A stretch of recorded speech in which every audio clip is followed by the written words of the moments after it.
into actually what we call scissors. Okay. Really tight. Okay. Really tight. Okay guys, I'm here today, Tim Rennick, huge honor for me. Guys, Tim started Jiu-Jitsu later in his life, and he's 4 times black belt world champion in Masters Division. He won 3 times the no-gi worlds on IBJJF and 1 with the gi worlds. And he just shot an entire instructional video, which is the title. It's very interesting. Can you tell them, Tim? Yes, it's late starter hacks from a late starter. And you have a school in California, right? Yeah, Wildemar, California, Carlson Gracie, Inland Valley.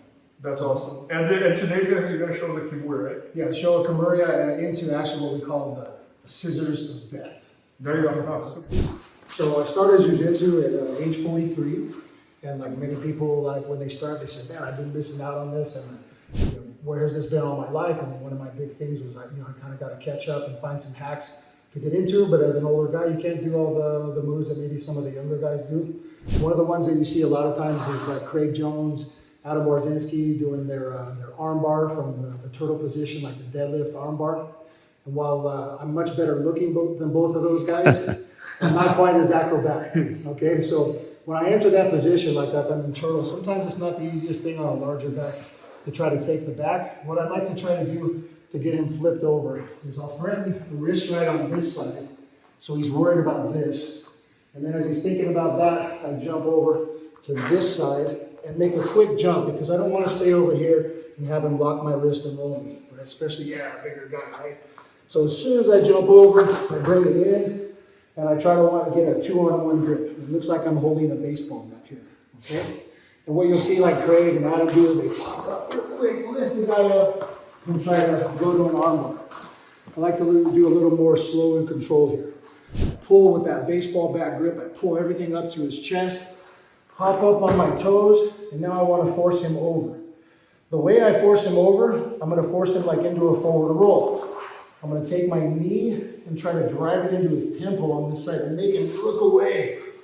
And I'm pulling heavy pressure back on his tricep here with this. So this should be a little painful here. And now as you can see, he's starting to enter that forward roll. I flip him over, and then right here you can see we start to enter our Kimura. And right here, I'm going to do a very hard knee pitch. Keep him on his side. Now, most cases, a lot of guys will know, like this is a Kimura ready to go. And he's worried about that, and especially in the gi, they're grabbing their belt. I like to make them think about this just a little bit more. Sorry, Bernardo. I'm going to just really kind of like drive my elbow into that floating rib, right? So they're just really occupied with this. While they're there, I'm going to while he's thinking about that dilemma, I'm going to drive my head to his hip. And what that's going to do is lift his head up off the mat. Here.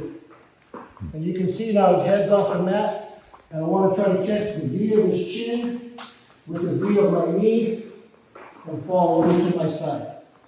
I'll never let go of this Kimura. I'm going to hang on to this. Because like Bernardo says, like when you get in a good position, you don't want to chase things and let go of the good position that you already have. Now, right now, I can already start to like squeeze on his neck.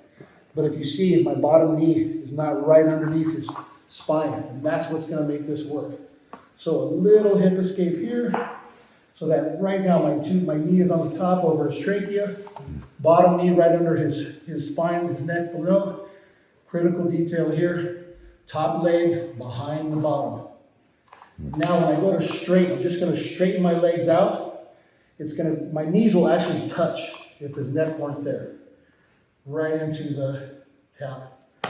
Okay. Yeah, really tight. Okay. Really tight. And if you go front, behind, back, it's not the same. So this top one, and then you just going straight. You see how my knees almost touch. Yep. And if his neck weren't there, like they would, right? So that's in Puerto Rico we call that las tijeras de muerte, the scissors of death. Okay. Oh, Tim, I'm going to ask you to do one more thing, but Yeah. I really had started late, but at 43 years old, like I thought it was like 30 something. That's pretty impressive. Yeah, 43 years old. And when did you get your black belt? So I got my black belt just a little over 5 years after that. So 48. And when did you win your first world title? So when I was in 2022, so I was 6 years after I white belt. So it took me 6 years. Got my black So you go belt. from white belt, 43 years old, to winning black belt world title in the IBJJF in Las Vegas. That's crazy. Thank you. Oh, that's very impressive. Thank you.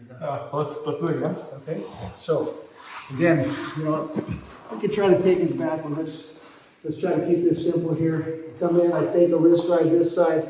I come over and jump over this side and bring it in. Very tight pull to his chest, up on my toes. This is almost like a resting position sometimes.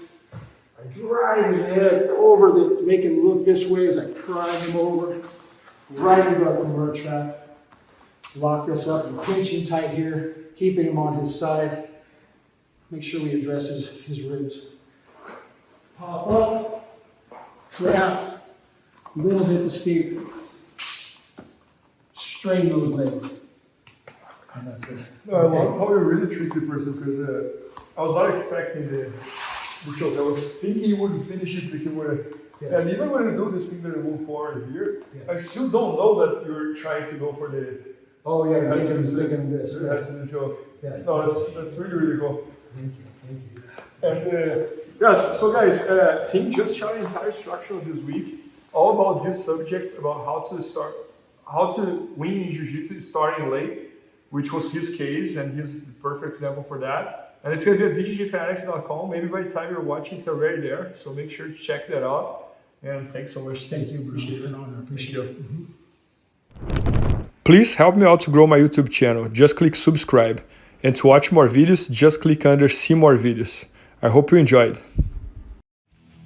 IBJJFanatics.com. Use the promo code YouTube Faria to get 10% off any instructional video. Improve your jiu-jitsu faster.